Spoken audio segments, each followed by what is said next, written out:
Pilipinas. Radyo Pilipinas. News Nationwide. Balita naman sa ibayong dagat, U.S. President Joe Biden inendorso si U.S. Vice President Kamala Harris na hahalili sa kanya bilang Democratic candidate sa 2024 U.S. presidential elections.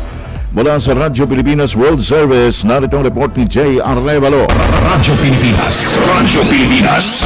Inendorso ni U.S. President Joe Biden si U.S. Vice President Kamala Harris na hahalili sa kanya bilang Democratic candidate sa 2024 U.S. presidential election. Ito ay matapos na umatras si President Biden bilang candidate ng Democratic Party sa presidential race. Umani naman ng iba't ibang reaksyon mula sa mga kaalyado at kritiko sa politika ang pag-atras ni Biden. Sinabi ni Mike Johnson, Republican Speaker of the House, na kung si President Biden ay hindi karapat-dapat na tumakbo bilang Pangulo, hindi siya karapat-dapat na maglingkod bilang Pangulo at marami sa kanilang partido ang nananawagan na bumaba na ito sa pwesto. Pinuri naman ni former President Barack Obama na isa sa America's most consequential president at patriot of the highest order si President Biden. Samantala, hindi na nag-aksaya ng oras si U.S. Vice President Harris na humingi ng suporta sa kanyang mga kapartido sa paglulunsad ng kanyang presidential campaign. Mula sa World Service, ito si Jera Balo para sa Radyo Pilipinas. Radyo Pilipinas. Radyo Pilipinas. News Nation.